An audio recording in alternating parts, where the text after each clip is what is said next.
Sí. ¿Aló? Sí. ¿Me escuchan? Sí, doctor. Adelante, Ok. por favor. Bueno, en primer lugar, agradecer por la invitación, agradecer al Centro de Estudios Multidisciplinarios Advisor Perú por esta oportunidad y por permitirme, pues, exponer el tema denominado la lucha contra el terrorismo en el Perú. Presenté o remití algunas diapositivas. No sé si podrían mostrarla en todo caso. Sí, doctor, un momento. Le estoy...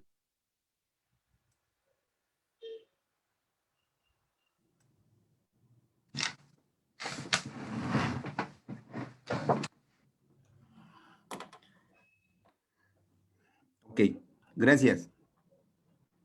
Bueno, mire, esta exposición del tema de la lucha contra el terrorismo en el Perú la he dividido en 4 capítulos.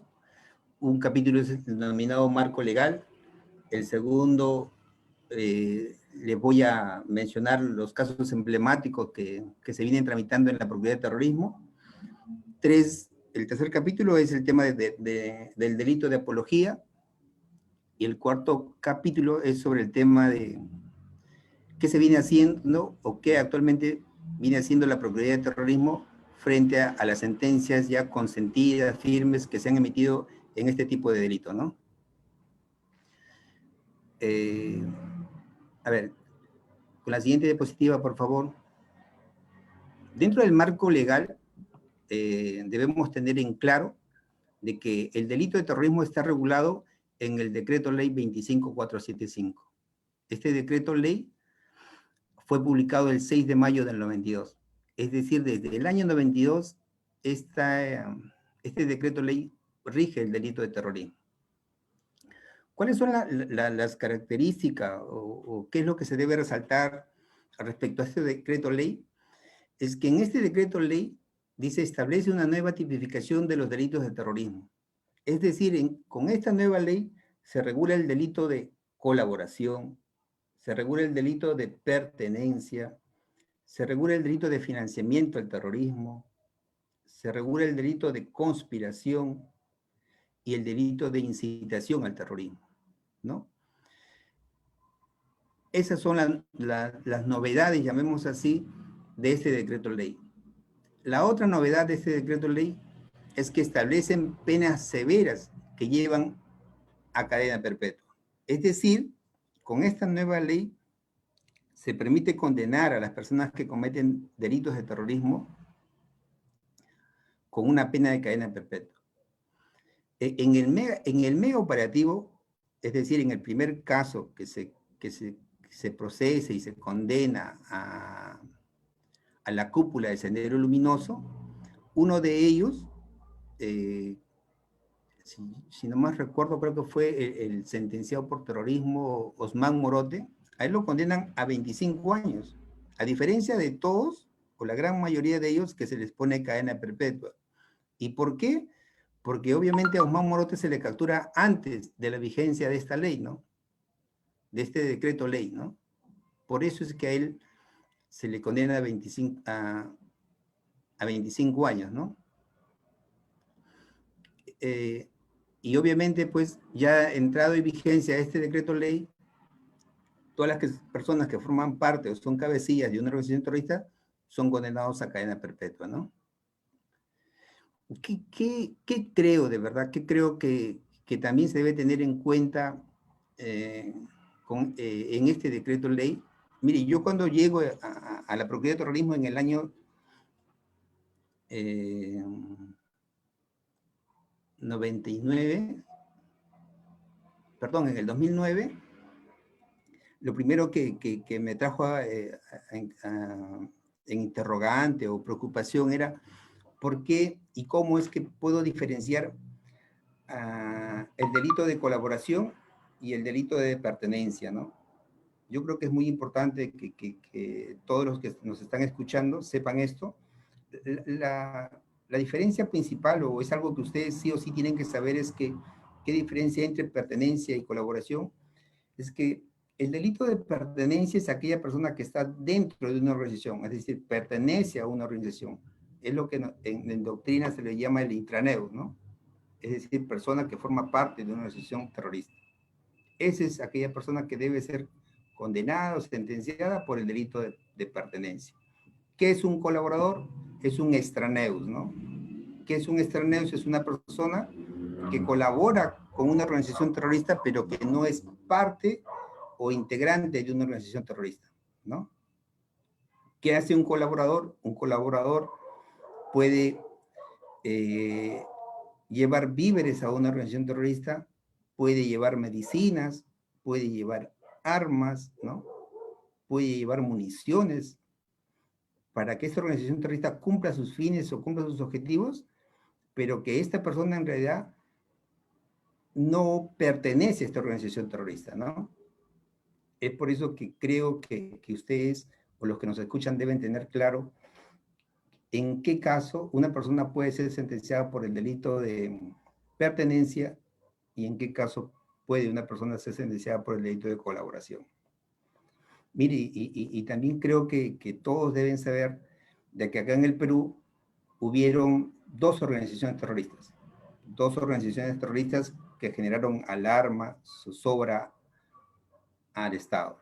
Estas dos organizaciones terroristas, ¿cuáles son? Es el denominado Organización Terrorista Sendero Luminoso, ¿no?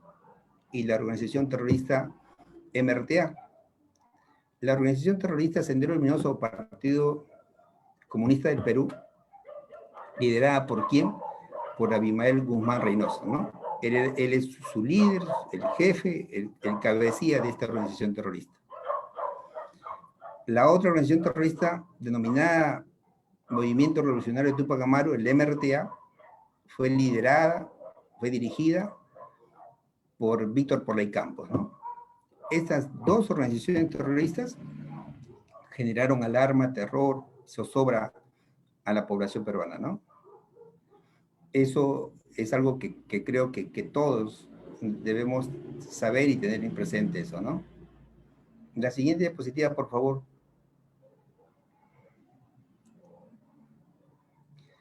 A ver, actualmente en la Procuraduría, en el Poder Judicial, se está tramitando este proceso denominado el caso Tarata.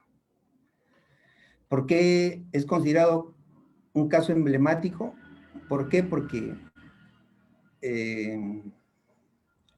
la siguiente diapositiva, por favor. El caso Tarata es un hecho muy conocido, ¿no? Muy conocido.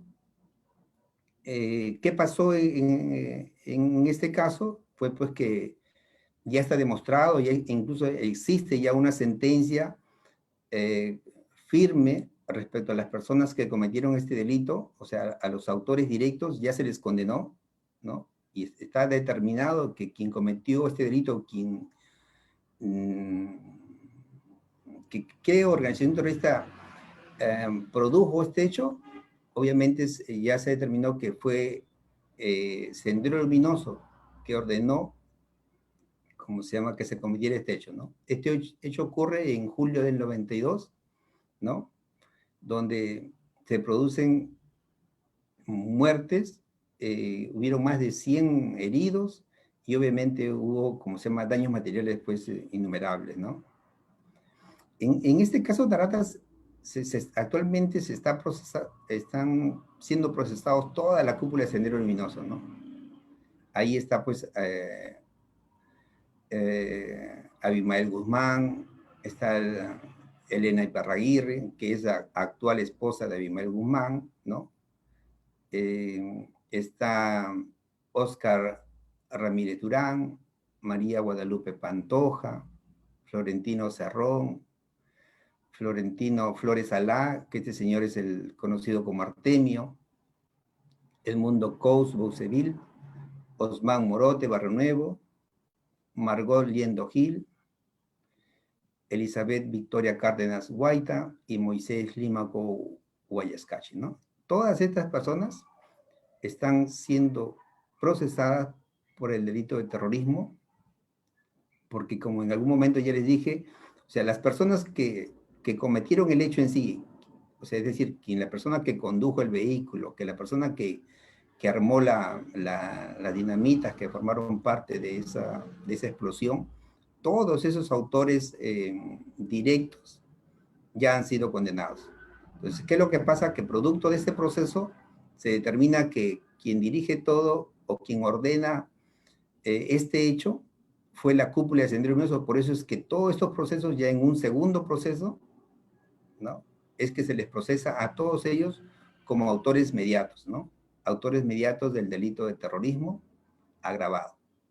¿Qué es otro delito que también se le incluye en este proceso? Es el delito de tráfico ilícito de drogas, ¿no? ¿Por qué se inicia el delito también se les procesa por el delito de tráfico ilícito de drogas? Porque la teoría de la Fiscalía y de la Procuraduría es de que en este proceso existen colaboradores, existen testigos que señalan de que grupos que se dedicaban al tráfico ilícito de drogas financiaban a esta organización terrorista, ¿no?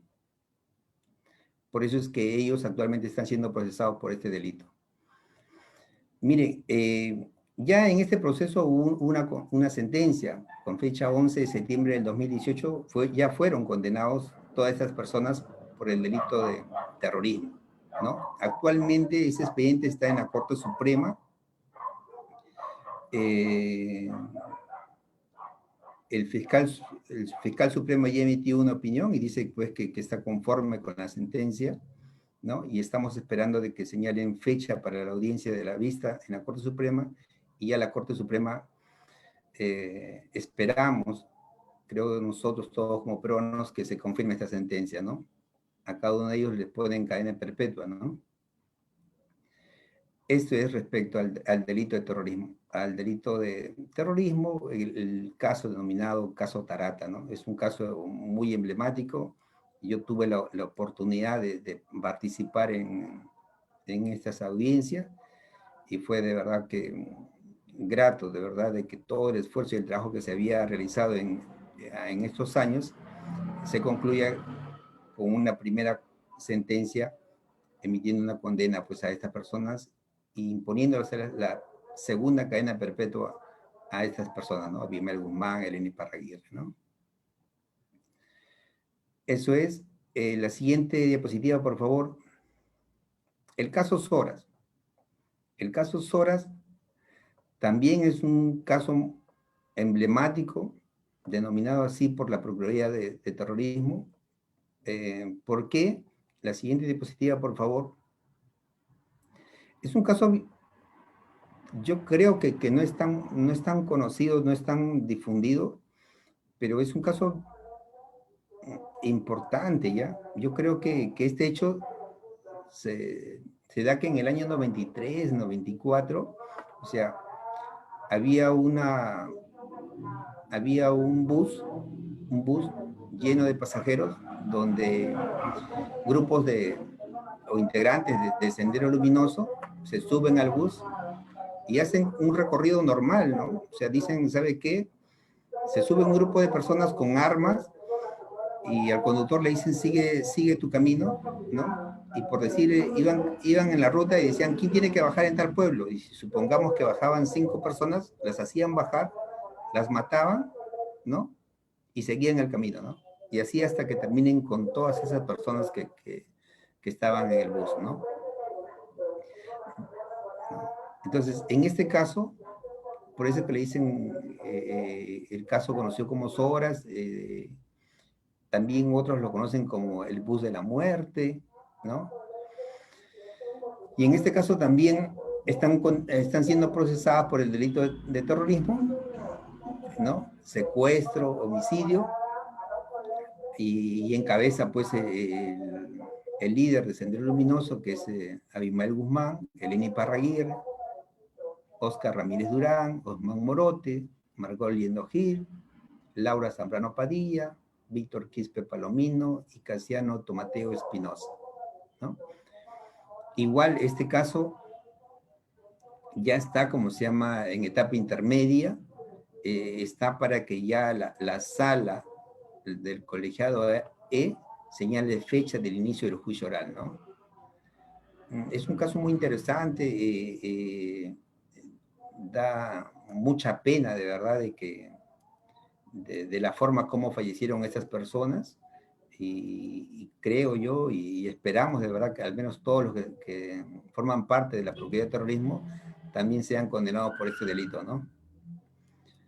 Y igual se le imponga, como se llama, una cadena perpetua a cada uno de ellos, ¿no? Ese es el caso conocido como el caso Sora, ¿no? El siguiente, por favor. El caso Perseo, ¿no? Es un caso también emblemático de la Procuraduría de Terrorismo. La siguiente, por favor. Es un caso donde también están siendo procesados todos los cabecillas, más 37 personas más, ¿no? Dentro de los cabecillas están, pues, Abimael, Osman Morote, Lereni Parraguirre, Florentino Flores Alá, Crespo, que es el abogado de Abimael Guzmán, Fajardo, que ya falleció, ¿no? Y 37 personas más que formaban parte del Movadef, ¿no? ¿De dónde nace este caso?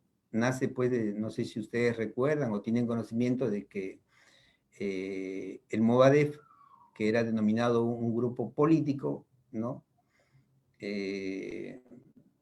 Trató de inscribirse en el Jurado Nacional como un partido político y fue rechazado, ¿no? Específicamente, ¿por qué? Porque dentro de sus principios y sus consignas que tenían ellos dentro de ese partido, era que seguían el pensamiento Gonzalo, ¿no?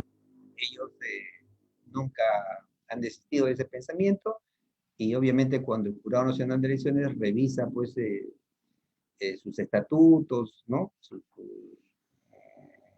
estructura y todo ese tema, ellos determinan de que no era posible inscribir como partido político a un grupo de personas que seguían este pensamiento, ¿no? Y ya con unas investigaciones que hace tanto la policía especializada, que es la DIRCOTE, que se determinan, y obviamente en este caso también ya hay testigos, colaboradores eficaces que dicen de que quien dirigió y que financió llamemos así, grupo de personas que conformaban o formaban parte del Movadef, eran financiadas por Sendero Luminoso, ¿no? Y quien dirigía qué se hacía y qué no se hacía con este partido, lo determinaba Abimael Guzmán, ¿no? Por intermedio de envío de cartas, de documentación desde el mismo penal, ¿no? Ese es el caso Perseo, donde los dirigentes del Movadef están siendo procesados por el delito de terrorismo y tráfico ilícito de drogas, ¿no? ¿Por qué? Porque obviamente eran financiados por personas que se dedicaban al tráfico ilícito de drogas, ¿no? Sí, la siguiente, por favor. Bueno, otro tema que también creo yo que sí deben tener conocimiento es el tema del delito de apología al terrorismo, ¿no? Y bueno, hasta hace poco se ha hablado también del tema de que hay presentaciones, creo en el Canal 5 se emitió una publicación, ¿no? Un tema de Abimael Guzmán, pero yo creo que esto nos va a ayudar a tener en claro cuando una persona comete el delito de apología al terrorismo, ¿no? Y bueno, debemos tener en claro que el delito de apología al terrorismo está regulado en el artículo 316, ¿no? El artículo 316 regula el delito de apología al terrorismo, y hay dos formas de apología, ¿no? Apología al terrorismo a los hechos y a las personas que han sido sentenciadas por un delito ¿no? Que haya cometido el delito de terrorismo. Por eso dice, ¿no? El 317 dice que el que públicamente hace la apología de un delito o de las personas, ¿no? que hayan sido condenadas como autor o partícipe será reprimido con pena privativa de libertad no menor de 4 años, ¿no? Entonces acá es claro, dice, ¿no? El que públicamente hace la apología de un delito o de las personas, ¿no? Ahora dice, si la apología se hace de delito de terrorismo o de las personas que hayan sido condenadas como su autor o partícipe, ¿no? La pena será no menor de 6 ni mayor de 12 años. Si se realiza a través de comunicación social o mediante uso de tecnología, información y comunicaciones como Internet y otras más, la pena será no menor de 8 ni mayor de 15 años, ¿no? Entonces, miren, el delito de apología, a ver, yo para cometer el delito de apología respecto a una persona, yo tengo que hacer apología a una persona que ha sido sentenciada o condenada por este delito. O sea, yo tengo que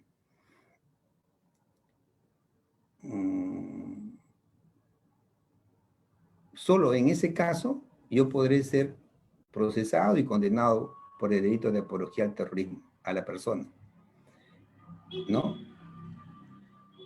Es decir, si yo exalto o enaltezo ¿no?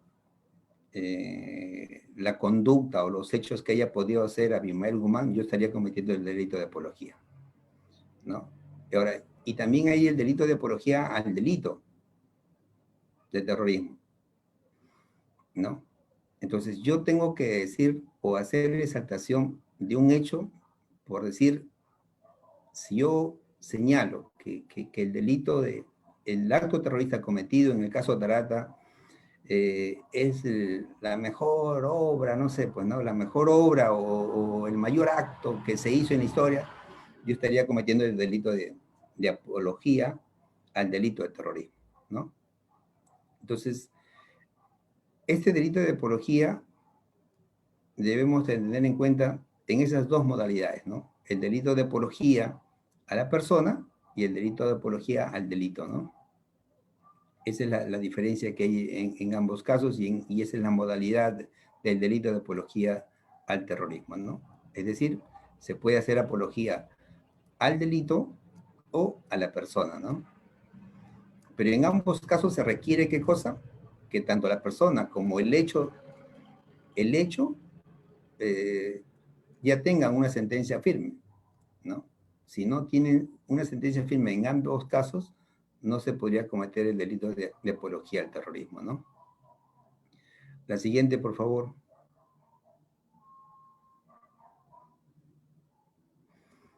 Dice, ¿no? Definición, manifestación pública en términos de elogio y exaltación, ¿no? Es decir, yo para cometer el delito de apología tendría que elogiar o exaltar, ¿no? Esos son los dos presupuestos o verbos rectores que hacen de que el delito de apología se configure, ¿no? Nosotros tenemos una sentencia en la 10 de 2012, donde dice que la exaltación se refiere a un acto terrorista ya realizado, ¿no? Y que eso tiene que tener ya es una sentencia firme. Cuando la apología se refiere a la persona que haya cometido el delito, esta debe de tener la condición de condenada por sentencia, ¿no? El otro requisito es que el medio utilizado por el apologista sea capaz de lograr exigir.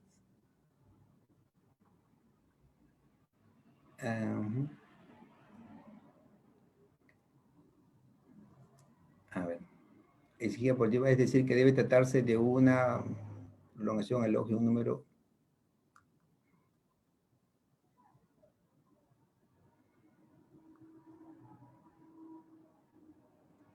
A ver, dice que cuando la apología se refiere a la persona que haya cometido el delito, esta debe tener la condición de condenada por sentencia firme. Que el medio utilizado por el apologista sea capaz de lograr la publicidad exigida por el tipo penal, es decir, que debe tratarse de una vía idónea para propalar el elogio o número indeterminado de personas. Que la exaltación afecte las reglas democráticas de pluralidad y tolerancia en la búsqueda del consenso, ¿no? Entonces, obviamente uno para cometer el delito tiene que tener el medio idóneo y que, y que tiene que darse pues la exaltación, ¿no? Que la exaltación afecte las reglas democráticas de pluralidad, de tolerancia y búsqueda del consenso, ¿no? La siguiente, por favor. Elementos objetivos, la acción, ¿no? La acción es hacer apología al delito de terrorismo o un condenado por dicho delito. El sujeto activo puede ser cualquier persona, el sujeto pasivo es el Estado, el bien jurídico es la tranquilidad pública, ¿no? La apología puede ser de un delito, ¿no? Se alaba el delito de terrorismo, ¿no? Y como les decía, este delito tiene que tener una sentencia, este acto terrorista tiene que tener una sentencia firme, ¿no? Como el caso Tarata, ¿no? Que está demostrado que existe una sentencia firme, que quienes cometieron el delito de terrorismo fue Sendero Luminoso, ¿no? Y de un condenado por el delito, es decir, en este caso, Abimael Guzmán, que, ¿no? Que ha sido condenado por cometer el delito de terrorismo. Espera. ¿No? Y existe una sentencia Oye, firme. está buenazo, ¿viste? Buena pesca. ¿No? Medios tiene que tener, pues, ya sea por radio, televisión, internet, conferencias, ¿no? Presentaciones. El elemento subjetivo es el dolo, ¿no?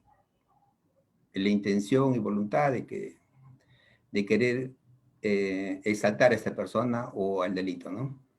La siguiente, por favor. La siguiente.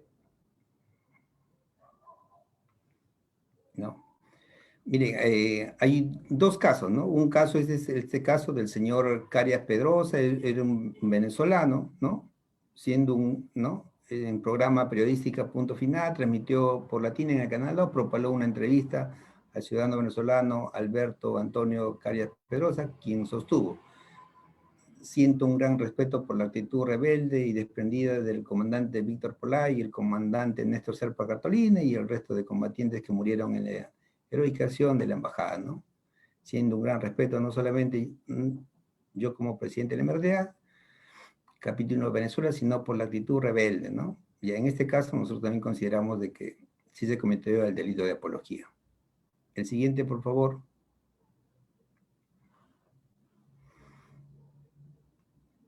Este es el último caso que nosotros tenemos por apología.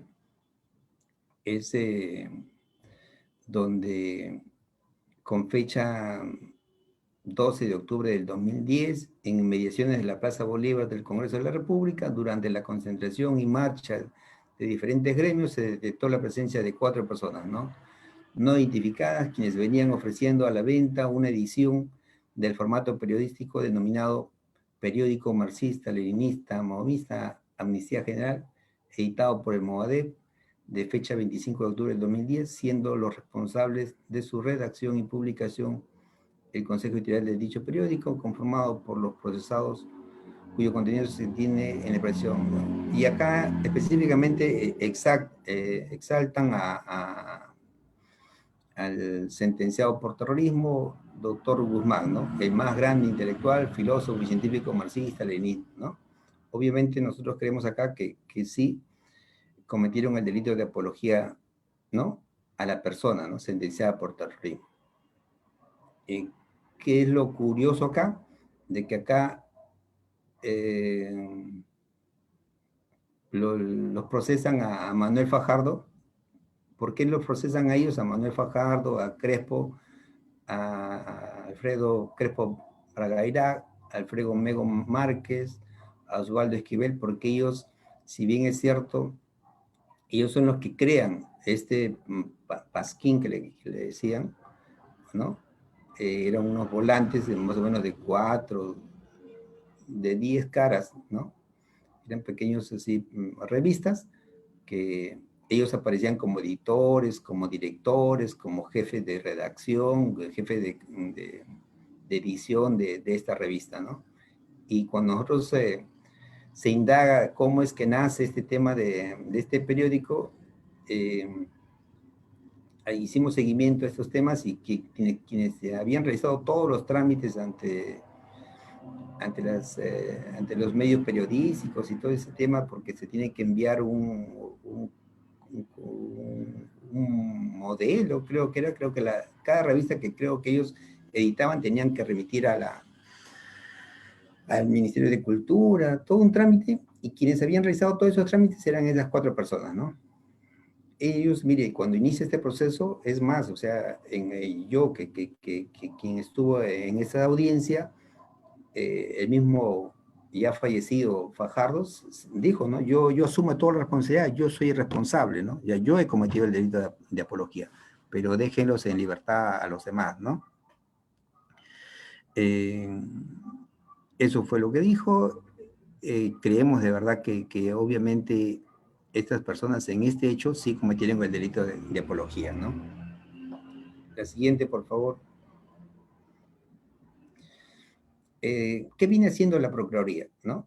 La Procuraduría frente a estas personas que forman parte de organizaciones terroristas, obviamente están atentos a todo hecho, ¿no? Se está atento a lo que puedan hacer y a lo que están haciendo estas personas que forman parte de estas organizaciones terroristas. ¿De qué manera, no? Viendo el tema y preocupándose en el tema del delito de apología, ¿no? Actualmente hay un grupo de personas que revisan, están atentos a cualquier comentario, a cualquier publicación, ¿no? Que estén referidos a exaltar algún hecho terrorista o algún condenado por terrorismo, ¿no? Hasta donde yo tengo conocimiento, ya hay varias investigaciones, ¿no? Que actualmente se están tramitando por el delito de apología al terrorismo, ¿no? Y también se está viendo el tema de las personas que, obviamente, Sendero Luminoso quiere ingresar, ¿no? Ingresar a la vida política, ingresar a las personas que forman parte de esta organización terrorista o pertenecen a esta organización terrorista, a que tomen un lugar en la vida política, ¿no? Y obviamente la Procuraduría está atento a eso, y creemos también que es importante de que estas sentencias que nosotros consideramos que son emblemáticas en la Procuraduría, y yo creo que también para todas las personas que formamos parte del Estado peruano, que estas sentencias no queden en el vacío o que queden en el papel, ¿no? Entonces, ¿qué ha hecho la Procuraduría de Terrorismo? Como una forma también de resarcir el daño al Estado, ha iniciado un proceso, ¿no? O acciones legales para trabar embargos sobre los bienes de estas personas o de estos cabecillas, ¿no? Mire, nosotros tenemos información de que actualmente se le ha embargado bienes a Usman Morrote Barrio Nuevo, ¿no? Se le ha embargado 4 inmuebles, ¿no? Por los montos de 500.000, de 1 millón, el segundo también de 1 millón, y el tercero de 10 millones, ¿no? También se les ha embargado bienes a Margie Evelyn Clavo Peralta, es un bien por el monto de 1 millón, ¿no? A Marta Ruiz Guatay también se le ha embargado un bien, es por 1 millón, ¿no? Luz Zambrano Padilla también por 1 millón, ¿no? Total, hacen la suma de 15.500.000 soles, que es el monto total por los bienes que se les ha embargado a estos líderes, partes o dirigentes de Sendero Luminoso, ¿no? La siguiente, por favor.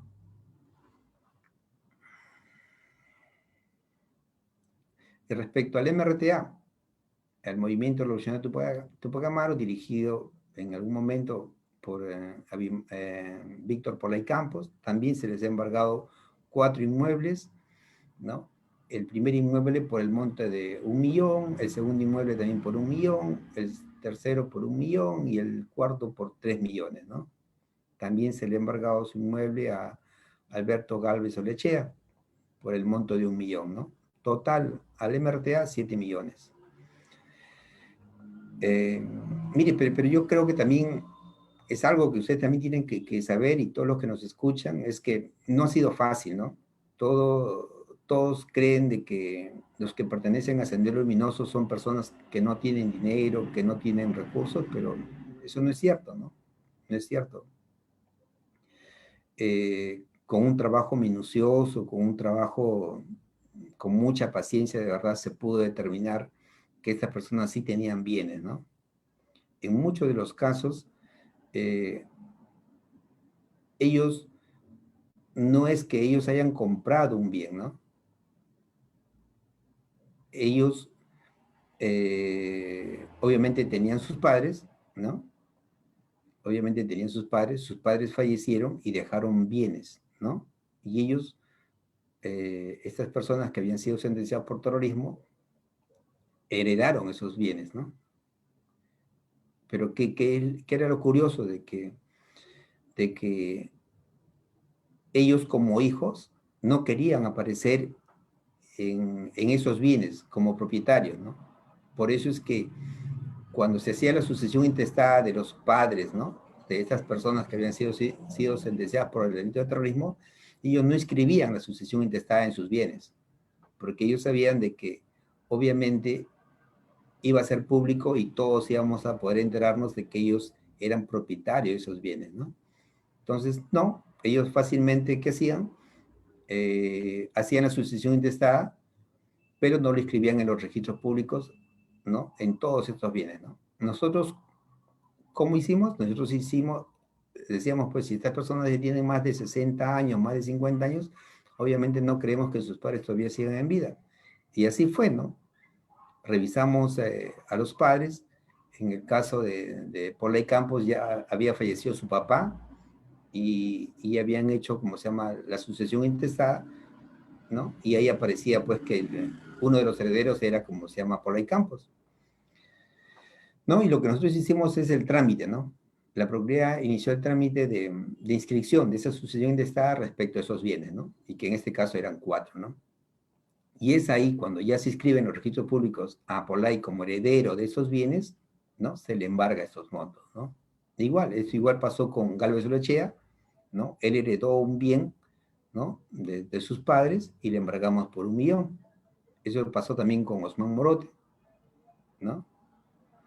Que también tenían bienes y que obviamente cuando fallecen sus padres dejan en herencia esos bienes y son esas herencias lo que se les ha embargado, ¿no? Eso es. La siguiente, por favor. Bueno, esa es toda la exposición. Yo agradezco de verdad enormemente al Centro de Estudios Advisor por esta oportunidad. Muchas gracias por la ponencia, doctor Moisés Vega. A continuación, le damos el uso de la palabra a nuestros panelistas. En primer lugar, al doctor Jobar Varas. Adelante, doctor. Gracias, Alejandro. Felicitar al doctor Moisés Vega de la Cruz por su brillante exposición. Creo que es importantísimo difundir estos conocimientos para que la actividad terrorista no se vuelva a repetir. Precisamente, doctor Moisés, en la opinión pública o en nuestra idiosincrasia existe una suerte de cliché, ¿no? Que más o menos reza de la siguiente manera. El pueblo que olvida su historia está condenada o condenado a repetirlo. Y precisamente en el curso de su exposición, doctor, usted hacía énfasis en el hecho que Canal 5 Panamericana ha difundido en uno de sus programas educativos un mensaje, un contenido bastante polémico, ¿no? ¿Cuál era el mensaje? El presentador del dicho programa decía que Abimael Guzmán se parecía a Papá Noel, se parecía al Quijote de la Mancha y lo calificaba como guerrillero, ¿no? Con un talante digamos, bonachón, lo presentaban. Entonces, doctor Moisés, ¿usted cree que realmente este tema del terrorismo está completamente superado? ¿O en qué medidas la sociedad peruana, digamos, ha superado estos hechos, estos rencores o estas heridas sociales, estos conflictos, justamente? Esa sería mi primera pregunta, doctor Moisés. Ok, bien, gracias. Bueno, sí, ¿no? Da mucha pena, de verdad, da mucha pena ver, escuchar que los peruanos, de verdad, olvidemos tan fácilmente, ¿no? Tan fácilmente todo lo que, al menos los que hemos tenido la oportunidad de vivir esos años del 80, 90, ¿no? Olvidemos fácilmente, ¿no? Primero, ese es el grupo de personas que olvidamos. Y los jóvenes que no han vivido esto, nosotros como personas que hemos vivido, no sabemos difundir esto, ¿no? No sabemos advertir a la nueva generación qué es lo que puede pasar, ¿no? Yo creo que nosotros como personas adultas nos corresponde comunicar y transmitir lo que hemos vivido, pero como tú decías, ¿no? No como una forma de comedia, ¿no? No comparar a Abimael Guzmán como Papá Noel, no comparar como Sancho Panza, ¿no? Yo creo que no, las cosas se tienen que decir como son y como fueron, ¿no? A mí personalmente sí me indigna ese tema, ¿no? Me molesta. ¿Qué creo de esas organizaciones terroristas? Mire, yo creo que de verdad, les digo, un tema personal, yo creo que estas organizaciones terroristas, tanto Sendero Luminoso como el MRTA, están esperando su oportunidad, ¿no? Yo creo que esas dos organizaciones terroristas no están descansando, ¿no? Ellos, me imagino, creo que ellos están esperando de verdad una oportunidad, ¿no? El MRTA en el BRAE es un grupo de personas que viven ahorita del narcotráfico, ¿no? Y que se están haciendo fuertes también con ese financiamiento, ¿no? El MRTA, me imagino que lo que están esperando es que en algún momento salga por ley Campos de la cárcel, porque creo que faltan unos años para que también se cumpla su pena, porque él, por ley Campos, no ha sido condenado con pena de cadena perpetua, ¿no? Me imagino que también faltan algunos años, no recuerdo, de verdad, creo que son 5 o 6 años que él, en 5 o 6 años va a cumplir su pena, ¿no? Entonces yo creo que no podemos subestimar a estas organizaciones terroristas, ¿no? Y creer que ya la vencimos y que ya no va a volver a pasar. Yo creo que Claro. sí debemos preocuparnos, ¿no? Claro, doctor, justamente usted también nos acaba de comentar, ¿no?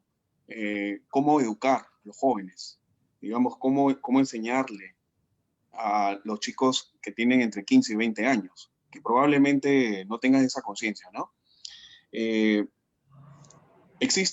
Yo creo, ¿no? Existe, por ejemplo, el cine y la literatura se han preocupado al respecto, ¿no? Existen, por ejemplo, películas como La Boca del Lobo, ¿no? Existen novelas como Abril Rojo de Santiago Roncagliolo. Existe una novela muy importante de un autor chimbotano como el doctor Luis Fernando Cueto, quien dicho sea de paso fue decano del Colegio de Abogados de Santa. Incluso el ministro Alejandro Neira también tiene una novela que se llama CIA Perú. Probablemente, doctor, estas expresiones, estas manifestaciones artísticas, sea una forma de educar al respecto o de criticarlo desde un punto de vista literario. ¿Qué opinión le parece a usted, doctor Ello? También existe un caso muy especial, aparte de estos autores, de estos creadores, existe un autor llamado José Carlos Agüero, quien tiene un libro muy, muy importante sobre la materia, que se llama Los Rendidos. Este señor, José Carlos Agüeros, es historiador, y en este libro de carácter intimista, Los Rendidos, digamos, describe una suerte de autobiografía familiar, teniéndose en cuenta que sus padres fueron senderistas y fueron ejecutados extrajudicialmente. Es decir, él hace una suerte de psicoanálisis familiar y, bueno, decide publicar dicha obra, ¿no? ¿Usted cree que ese sea el camino? A lo mejor, ¿qué opinión le parece respecto de la educación sobre este punto tan alto? Bueno, mire, yo creo que lo primero que tenemos que hacer es comunicar, ¿no? Esos libros, esas historias, ¿no? Que muestren de forma clara lo que hizo Sendero Luminoso se deben publicar.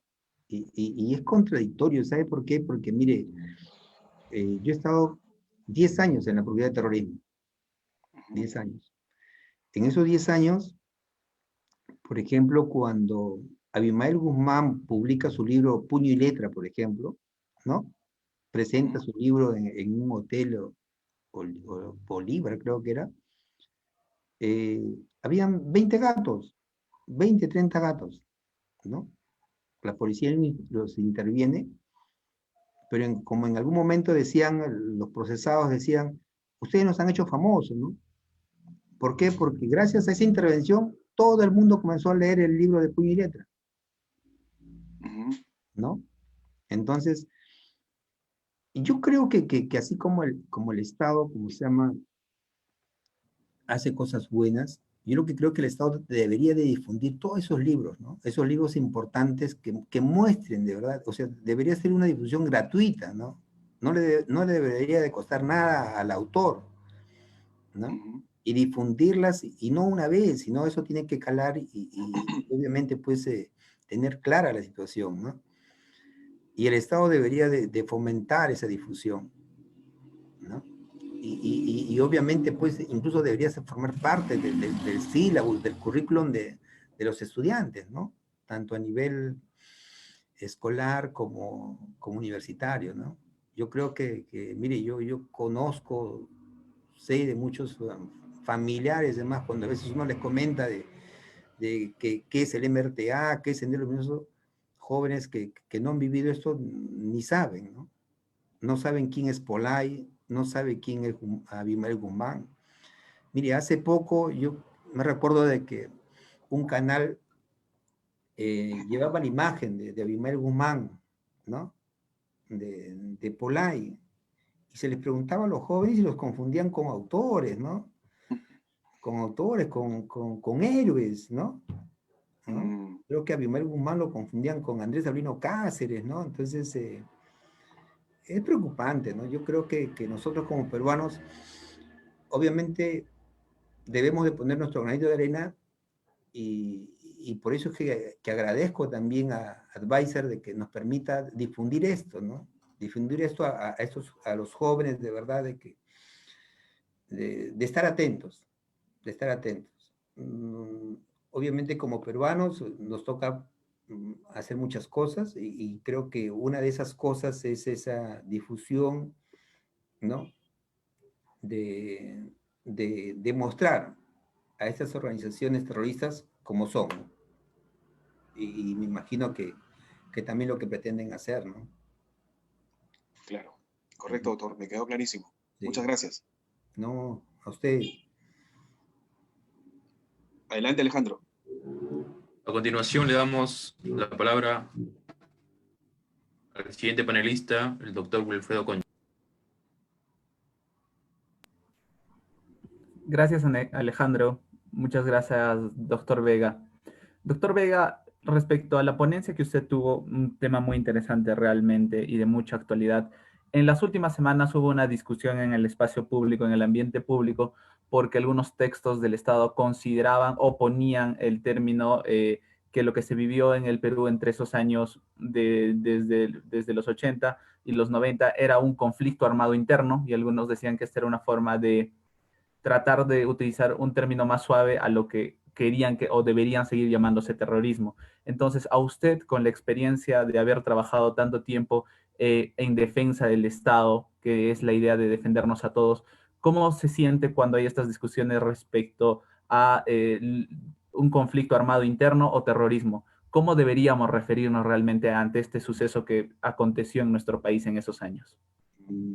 Bueno, mire, yo creo que lo que se vivió acá en el Perú es estrictamente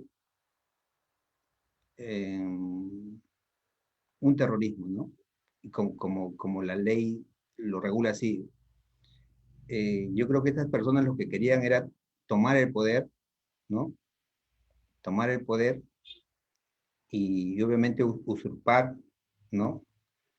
Con la fuerza y con la violencia al Estado peruano, ¿no? Debemos de tener bastante cuidado en esos términos porque lo que se vivió acá en el Perú no es lo que se vive en Colombia, por decir, ¿no? Acá en el Perú, el Sendero Luminoso, ¿no? Con el MRTA lo que en sí en realidad hicieron actos terroristas, ¿no? Y yo creo pues de que una cosa es hacer actos terroristas y otra cosa es considerar a estos grupos terroristas como guerrillas, ¿no? Yo creo que en esa parte sí tenemos que diferenciar esos términos. Gracias, doctor Moisés. Muchas gracias. Ahora pasamos a las preguntas del público. Sarabia Arispe nos pregunta, ¿qué consecuencias o secuelas dejó el terrorismo en el Perú? Bueno, mire, hay una denominada Comisión de la Verdad. Ellos señalaban de que creo que habían más de 60.000 muertos, ¿no? Creo que ellos llegaron a determinar eso. Creo que también, como algunos autores que escribían sobre estos temas de terrorismo, señalaban de que incluso esa Comisión de la Verdad había cuantificado el daño mínimamente, creo que eran 3 veces más el daño que habían causado estas personas, tanto en vidas como en daños materiales, ¿no? Yo creo que las consecuencias fueron graves, pues, ¿no? Consecuencias que, tanto económicas, políticas, el daño que causaron estas organizaciones terroristas, causaron mucho daño al Estado peruano, ¿no? Tanto a nivel nacional e internacional, ¿no? En esos tiempos, yo me acuerdo de que muchos muchachos de mi edad viajaban al extranjero a buscar nuevas oportunidades porque acá no las habían, ¿no? Gente que se iba, empresas que no invertían, ¿no? Y la gente eran víctimas de estas personas, ¿no? Mataban sin razón, ¿no? Y cometían muchos abusos, ¿no? Yo creo que las consecuencias y efectos de las conductas de estas organizaciones terroristas fueron graves, pues, ¿no? Muy graves, ¿no?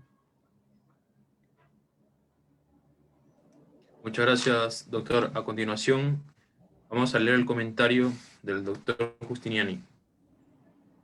Felicitaciones, doctor Moisés, por la ponencia. Quisiera saber cuál es la perspectiva de las acciones terroristas en nuestros tiempos en el Perú.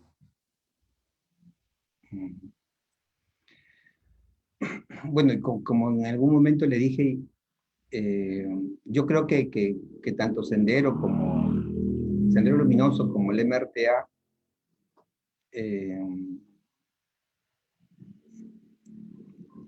están esperando, ¿no? Están esperando su momento, ¿no? Yo creo que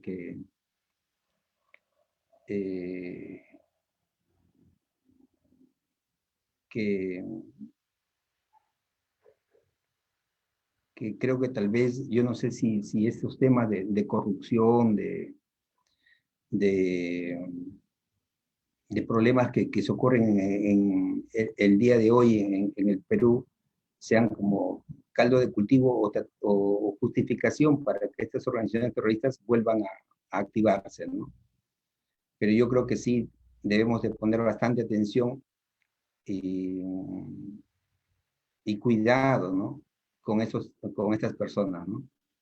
Con estas personas que en algún momento no podemos descuidarnos, ¿no? No podemos descuidarnos porque estas personas como Osman Morote, Abimael Guzmán, el mismo Polay, ¿no? Yo no creo que ellos hayan cambiado, ¿no? Yo creo que todas estas personas mantienen su ideología y creo que lo único que están haciendo es esperar un momento, su oportunidad, ¿no? O una segunda oportunidad. Eso es lo que yo creo. Doctor, a continuación también vamos a leer el comentario de John Rojas Tobar. Felicitaciones al doctor Moisés por la ponencia. Me permito realizar la siguiente pregunta. Doctor Moisés, ¿existe actualmente riesgo de rebrote del terrorismo en el Perú? Y si no, ¿por qué razón?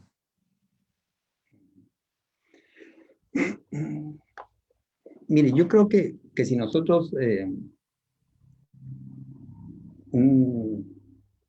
o si es que el Estado no trabaja desde un punto de vista preventivo, ¿no?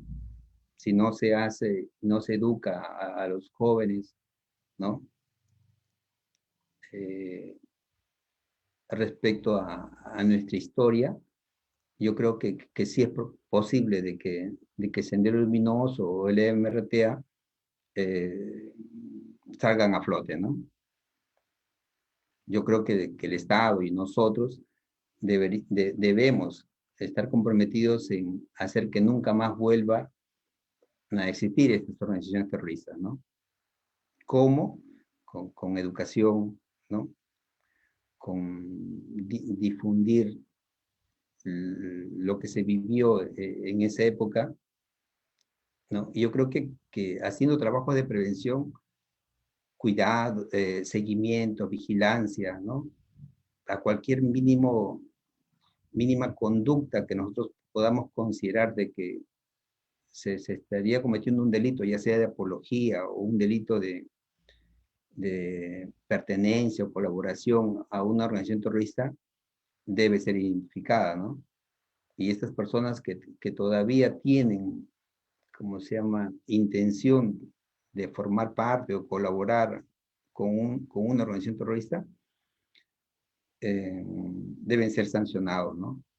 La idea es, creo yo, que no podemos, como se llama, bajar la guardia, ¿no? No podemos quedarnos inertos o pensar que no cabe una posibilidad de que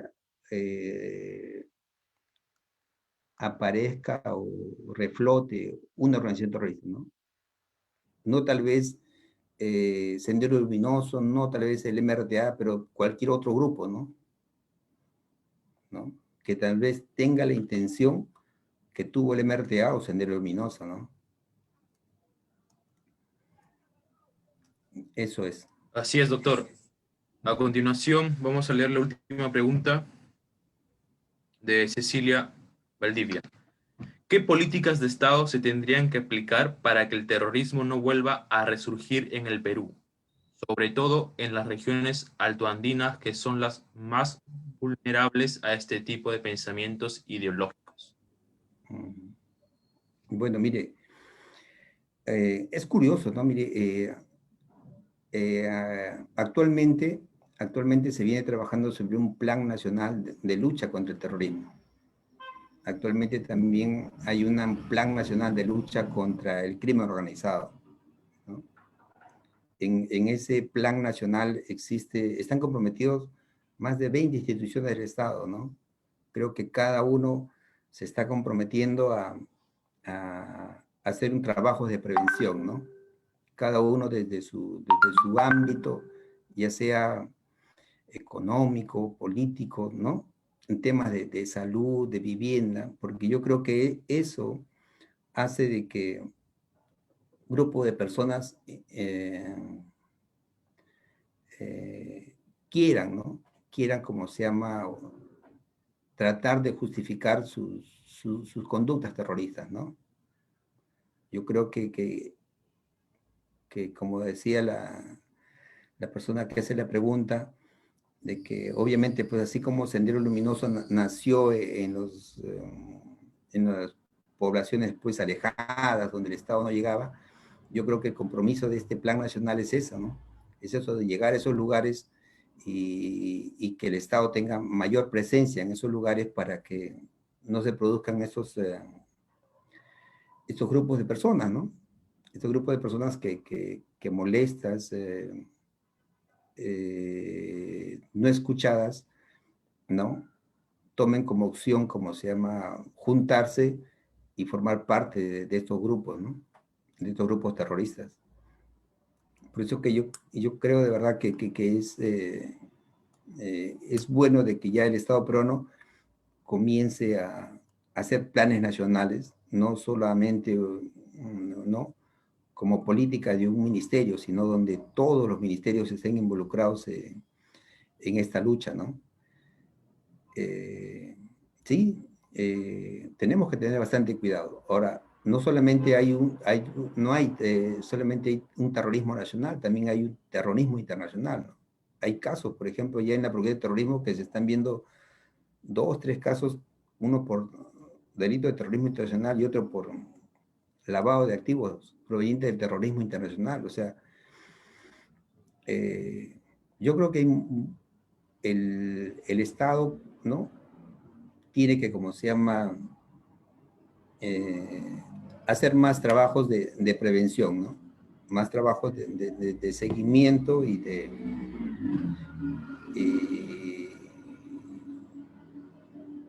y de estar más atentos a todo este tipo de conductas, ¿no? Como le digo, el delito, así como cualquier delito común, viene cambiando, ¿no? Cambiando en sus formas, ¿no? En sus estructuras, ¿no? En sus conductas, igual el terrorismo también, ¿no? Entonces, ahora, por ejemplo, aparte de lo que todavía se sigue luchando con el terrorismo nacional, también ya existen casos de terrorismo internacional, ¿no? Y también se tiene que trabajar sobre ese tema, ¿no? Se Así es, tiene que doctor. trabajar sobre ese tema y sobre como decían, de algunos otros grupos donde el Estado no llega y esas personas, pues, eh, mal orientadas, pretendan, como se llama, buscar como única alternativa de solución este tipo de luchas o este tipo de actos, ¿no? Terroristas, ¿no? Sí, eso es todo.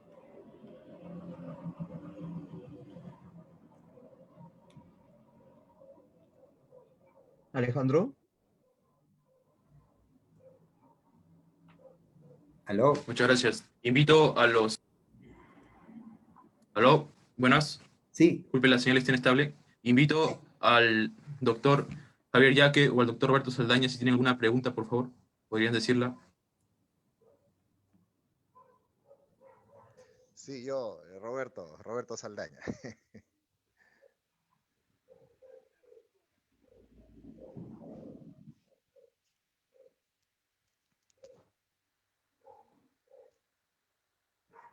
Bien, doctor, lo que Adelante, pasa es, doctor.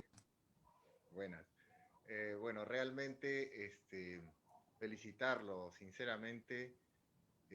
No solamente me ha gustado mucho su conferencia, sino también le cuento que yo soy profesor universitario y muchas veces he tenido que explicarles a mis alumnos justamente lo que mencionaba usted, que hay pues mucha, no mucha, ¿no? Pero en algunas oportunidades personas, organizaciones que tratan de explicar las cosas desde otro punto de vista, que no es el correcto, ¿no?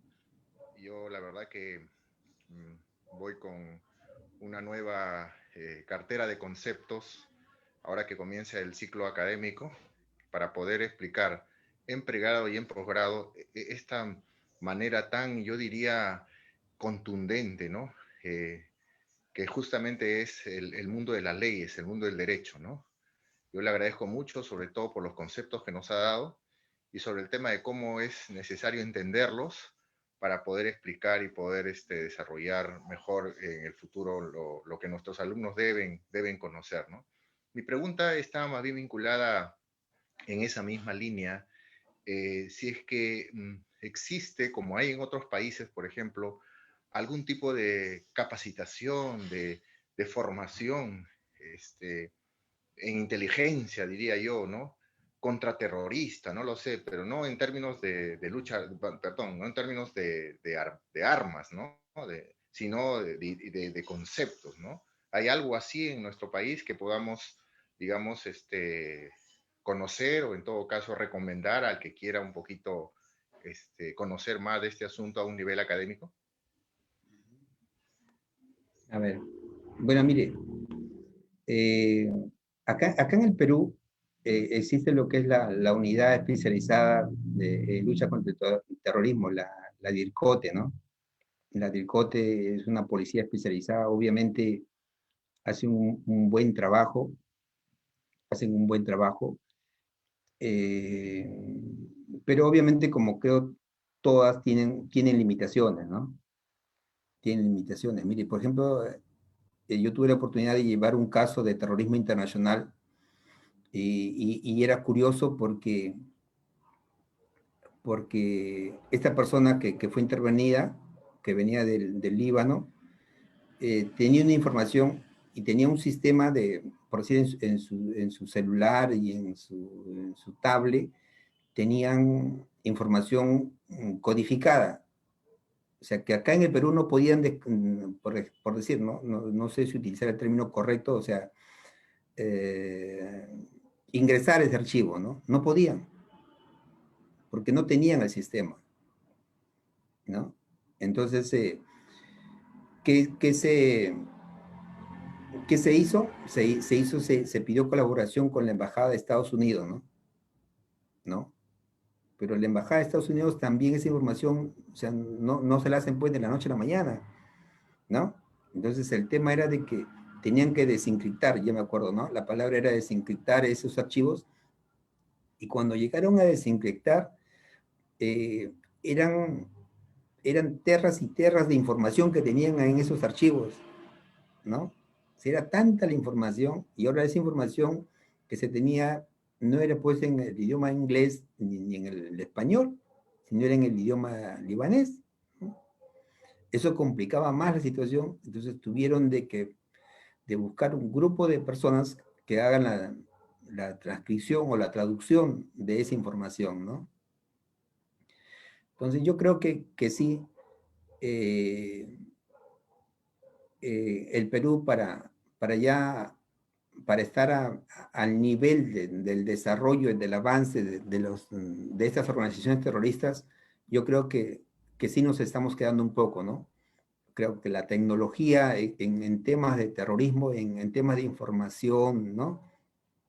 De métodos, ¿no? Nos estamos quedando. Yo creo que, que sí de verdad deberíamos preocuparnos en que el nivel de capacidad de respuesta frente a estos actos terroristas o estos intentos de actos de terrorismo sean bloqueados. Obviamente tenemos que, ¿cómo se llama?, estar a ese nivel, ¿no? Entonces, el Estado sí o la policía debería, ¿cómo se llama?, de ver cómo es que podamos, como se llama, estar a ese nivel. a dar una respuesta rápida, ¿no? Sino cómo prevenimos, ¿no? Cómo la policía previene un acto terrorista si no podemos tener esa respuesta, ¿no? Para nosotros fue complicado desencriptar, traducir ese tema, ¿no? Duró meses, ¿no? Pero bueno hubiese sido de que esa información se tenga inmediatamente, ¿no? Yo creo que sí, pues. Ahora, debería yo creo que la policía y el Ministerio Público y el Poder Judicial, de verdad que con toda la información que se tiene y con todo lo que se ha vivido en temas de terrorismo, en conocimiento, en legislación, creo que estamos bien, tenemos una buena legislación. Y yo creo que en esa parte, yo creo que incluso comparando con legislaciones de otros países, prácticamente pues la legislación en temas de terrorismo en el Perú es mucho mejor que en otros países, ¿no? Capacitaciones, yo creo que sí se deberían dar. El Ministerio de Justicia, por ejemplo, da cursos de terrorismo, pero hacen un tema de crimen organizado, ¿no? En el desarrollo de esos temas incluyen, como se llama, el terrorismo, ¿no? El delito del terrorismo. Entonces, sí hay capacitaciones, ¿no? Sobre estos temas. Muchas gracias, doctor Moisés, y muchas gracias, doctor Saldaña, por la pregunta. Bueno, agradecer también a los participantes como Yus y Marcel Rolando Vaca por las preguntas formuladas que han sido absueltas por el doctor Moisés. Hemos llegado al final de la presentación. Ante todo, muchas gracias, doctor Moisés, y a nuestros invitados especiales como el doctor Saldaña y el doctor Yaque. Agradecer a los panelistas, el doctor Howard y el doctor Wilfredo, como también al doctor Justiniani, uno de nuestros fundadores de Advisor Perú. Y como no olvidar a Miyagi Chimabukuro, colaborador de Advisor, y también a Irving Sayo. Soy Alejandro Montenegro, ha sido un gusto estar con ustedes. Nos vemos en la próxima ponencia. Buenas noches. Gracias.